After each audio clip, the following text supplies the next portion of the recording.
art. We are in a We don't sell store any for Indian fake jewelry. Nothing from China. Yeah.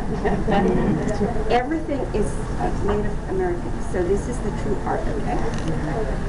And I'm going to give you a class a little bit. One of the most things popular is the jewelry, okay? People, when they come to the Southwest, they're very curious why the turquoise around this area. Well, I'll show you why. Most people think that Native American jewelry has always been turquoise and silver. No. The earlier pieces, they were made out of turquoise and shells. This is a reproduction of some that were found right here. It's the freeway down about a mile. When they were doing that, they dug out some. They're 2,000 years old. Okay? And I know for a fact because my daughter, my oldest daughter, is in anthropology, and she got to do some of the digging. So these were the early pieces. Now, this is called spiny shell. This is what it looks like in the raw material. Okay? This is halfway through. Okay? Yeah. Oh, excuse me. This when one? you say halfway through, It's polished. This is one that is all ready to be worked on. You notice the top is not very attractive. That's just the nature after it's all cleaned up. So our people have always been very artistic. So the top here, it's all mosaic. It's done in a mosaic, inlay work. Sort of like floor tile, you know? That's stone.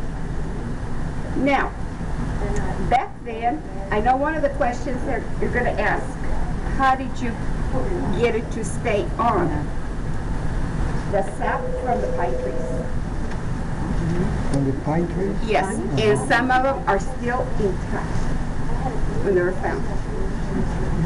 Now, back then, what they did for stringing, now we use modern technology to string.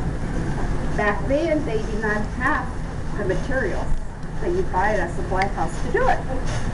So what they would do is they would take and make a string out of the gut of an animal. And back then, they made earrings, necklaces, bracelets, and belts the same manner. So what they would do for the earrings, they did not wear them the way we do. They would put them in that string, and they would hang them around the ear. A loop, and around. So this is what it was, the early pieces of Native American jewelry. Now, I'm going to show you another piece. This particular piece, these are not the kind of beads you go and buy and string. These are actually all done individual. Prior to my trip to Egypt, I had clients to come in and they would say, you know, some of this jewelry looks very Egyptian. It does. At the Cairo Museum, they have beads done exactly in the same technique. Amazing. So far away. They're using the same technique. For the brown, this stone is called pipestone. What is it called? Pipestone. Oh, pipestone. This is what it looks like. Now, what we do when we're going to make a bead, we take it, you can see where it's been sliced, okay? We slice it to the thickness of the bead we're going to make. Just like slicing bread. Back then, excuse me, what they would use a very sharp arrowhead as a tool. And they would go. Now we use a jeweler's saw to slice it. After we have sliced it, Then we cut it to the size of the bead we're going to make, and we cut them in little squares. Then after that, we drill a hole with a drill. Back then, they had a little tool like this that would make it out of wood, round, like a donut shape. Then they would take like an arrowhead, and then they would hit it with the pressure to make the hole by hand. So that's the way they made them. For the block, we use this is called blackjack.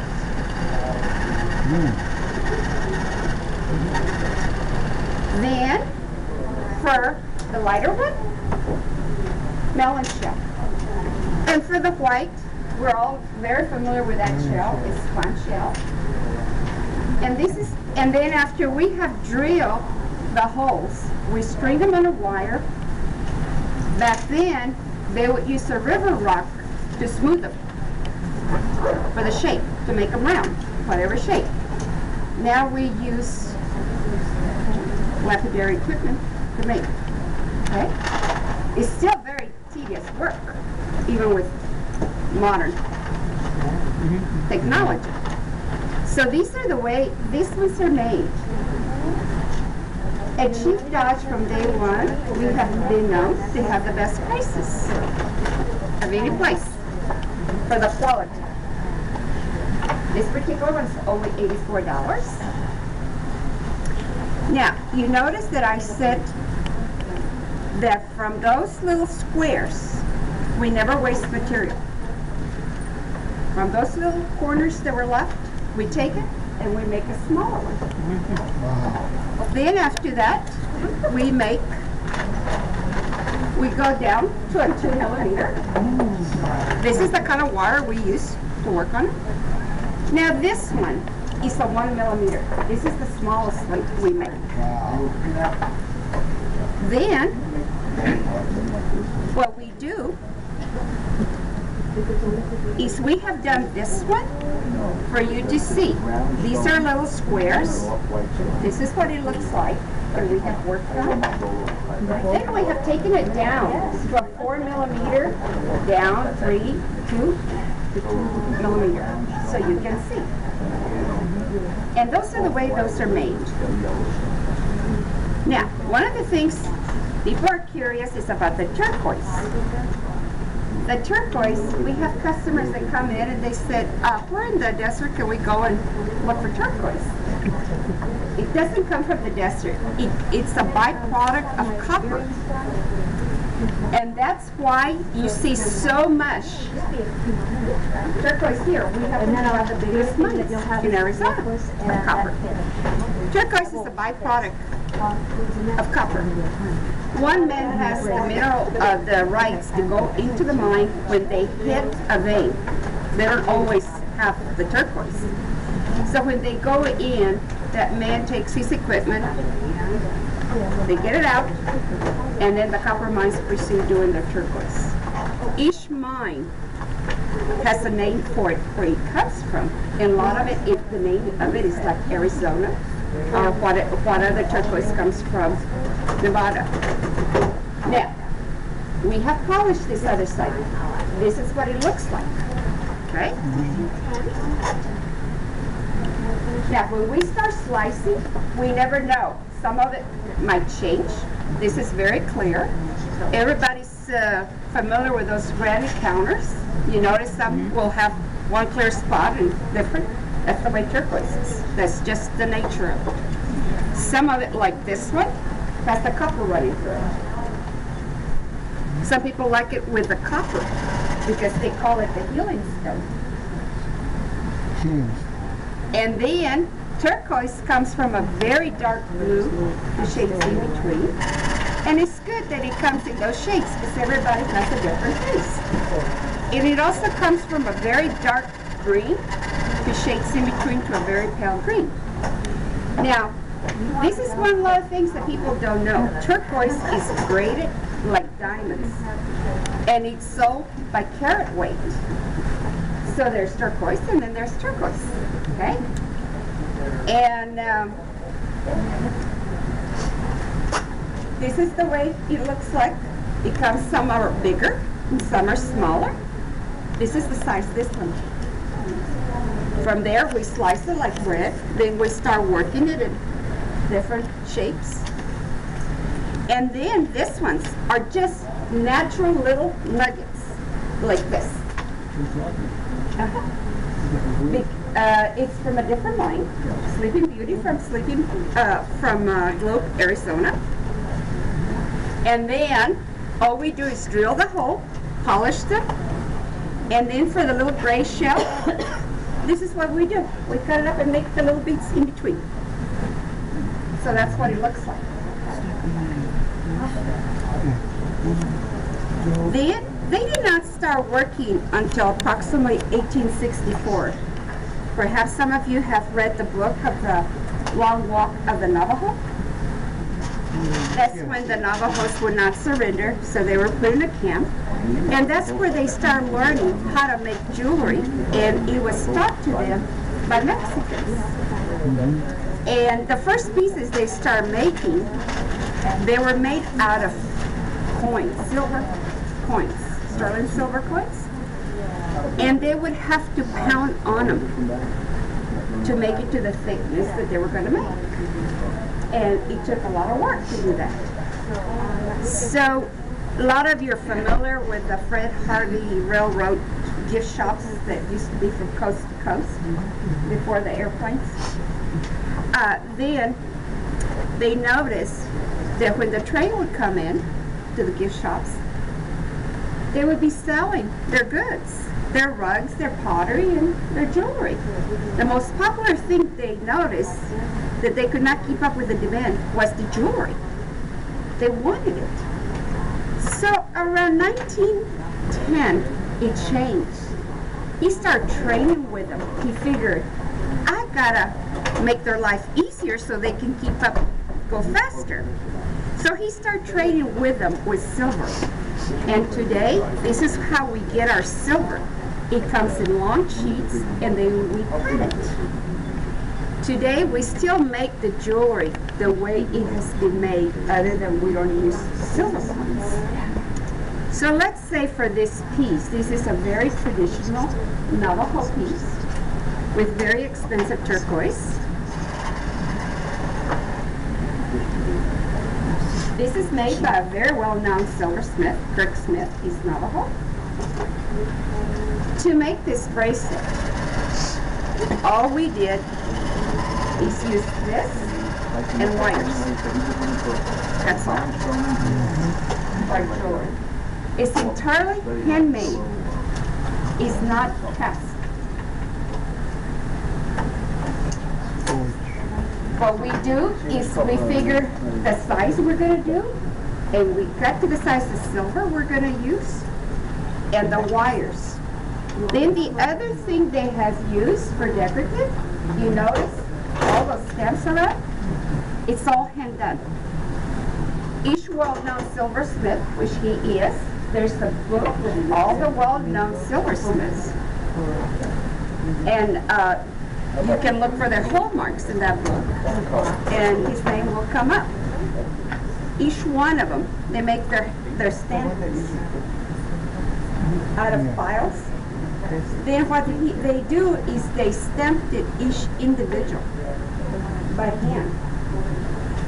And then it's like leather tooling, except it's harder on the metal. And it has to be very perfect to get it like that. So you can see all the work. It has twist wire. We buy the twist wire and then we twist it. And for these little stars, it has a lot of work. What we do, we use the saw for those little ones. This is a jeweler saw. Hand. So this is the way, this is particular one. This is Atachaca turquoise knife, and it comes from Kingman, Arizona. And this is a very desirable turquoise. It's got the spider web. Not every stone has it. This has the web in it. It's a little big on me. our jewelry, when you buy a piece like this, it has always to be a work of art. So when you buy a very well-known piece, it's also a work of art. Charles Lowell, I don't know if any of you are familiar with him. He's the Picasso of the Native American jewelry. He introduced stones like what I'm wearing, different stones from around the world. He introduced diamonds and 14-karat gold to our jewelry. He did it very contemporary. Some of his pieces are worth a lot of money. They're in the thousands. I have a lady that's going to bring one to be appraised, and it's probably going to be appraised a bracelet for $100,000 because it's on the Arizona highways. And I saw another bracelet, and it doesn't have the same workmanship, and I sold it to one of my clients for $26,000. So his pieces are very expensive, so they're big collectibles. How long will it take to make it? Probably with him, Yeah. I would say probably 5 days. To work on it. This is what we have always done, okay? And we actually have to buy it from a jeweler supply. We use sawdust. We do not glue them because we have a very thin tool, thin like this, that if a stone needs to be worked on or be repaired, we take it in and we have to pry this open what holds the stone. And if we glue it, it can break. And that way, that gives it a cushion. The sawdust is very fine, and that's what we do from day one. So anyway, the Navajos introduced other tribes on making the jewelry. They introduced to the Zuni and the Hopi, and of course the Santo Domingos from Santo Domingo, New Mexico, USA, between Albuquerque and Santa Fe. These are the ones that they make that jewelry. This particular piece is called Petit Point. Some of you ladies have done Petit Point. You know the tedious work that goes into it. And this style here is called the needle point. And some of you ladies have done needle point. Well, it's very difficult to do it on metal. Out of these wires, they do, out of this, those little bitty to hold the stones. A lot of work. Now, each piece of turquoise is hand cut, and in order to cut them that small, they have to use a toothpick to hold it. And then it's a job to set the stone in. And those little silver balls, they melt them. They melt down little pieces of silver that are left from corners. And if you notice how even they are, I have tried it. They're hard to do even. So it has a lot of work. Now this piece here, this is a Navajo contemporary with a traditional piece. And this one is called The Story of a Navajo Woman. And the way this is done, the coral, this is what coral looks like. This is the raw material. Then we take it, we slice it, we polish it, then we cut it to do the inlay. So it's got the turquoise, the black, and the coral, little pieces of cut stone. And then for the black, we have used the black jet and pink angel, pink coral. So you notice all the hand stamp on it. That's all done by hand. Now these are 3 pieces of silver. It's reversible. On the other side is the story of her life. I think you go up there, I'm not sure where your tour goes. Where you go? Are they going up north to the Grand Canyon? Yes. Okay. Valley, like Powell. Okay, this is what you're going to be there. So this is her story up there, very remote. This is what she sees.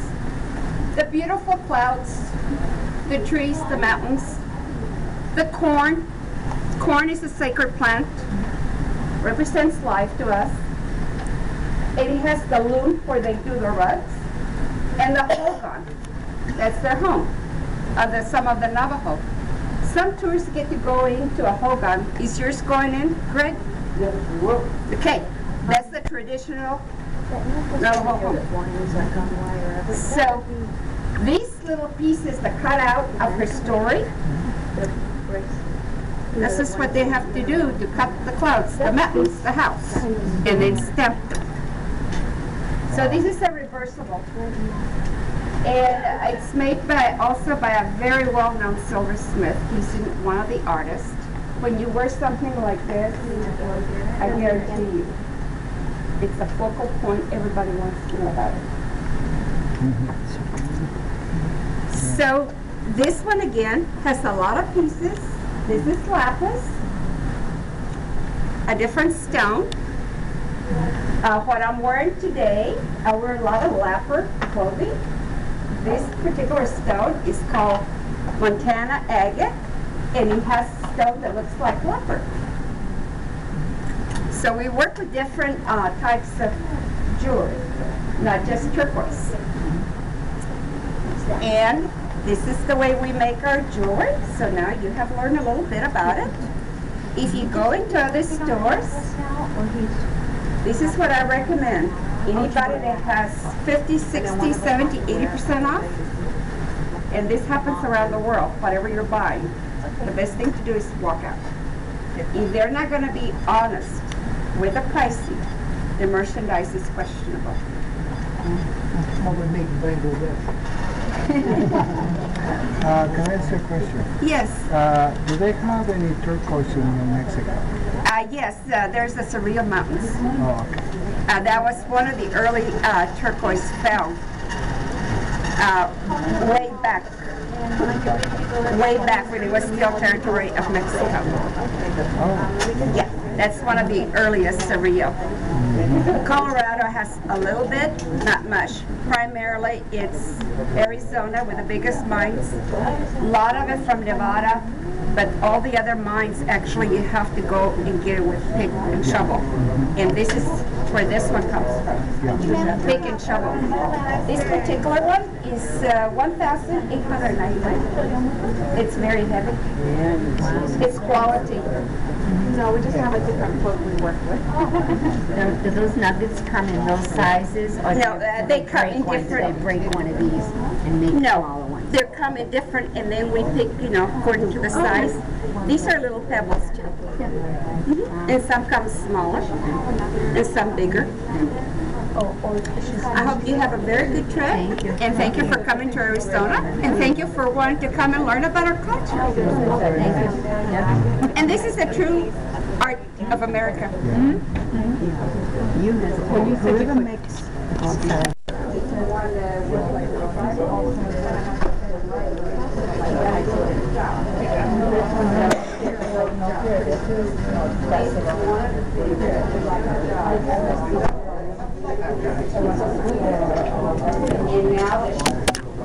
from here to Mexico. But what I have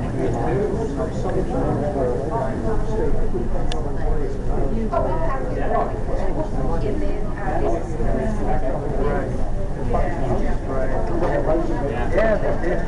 Some were warriors, some were farmers, some were hunters. Yeah, I don't. I suppose. Yeah, that was,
reserverade.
Everybody ready for a little bathroom break?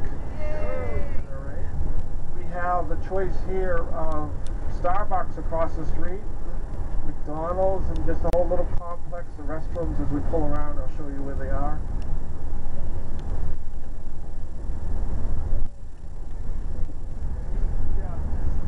I'm going across the street. Anybody else, I'll hold your hand, but you have to be careful. I'm going to go to Starbucks. That's why sometimes I buy the reached book. the Red Mountains. Take better pictures. Oh yeah.